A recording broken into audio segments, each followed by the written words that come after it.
అందరికీ నమస్కారం. దుర్గా శరన్నవరాత్రుల్లో ప్రారంభమయ్యే మొదటి అవతారమే శైలపుత్రి లేక బాలా త్రిపుర సుందరి. శైలపుత్రి అనగా శైల అంటే రాయి, పుత్రి అంటే కుమార్తె. శైలపుత్రి పర్వతరాజైన హిమవంతుని మొదటి పుత్రి పార్వతీదేవి.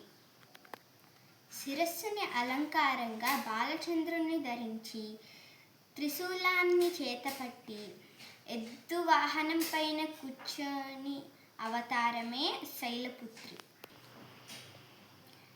ఈరోజు మొదటి రోజు అమ్మవారికి పొంగలి, పరవన్నం, పాయసం నివేదన చేస్తారు.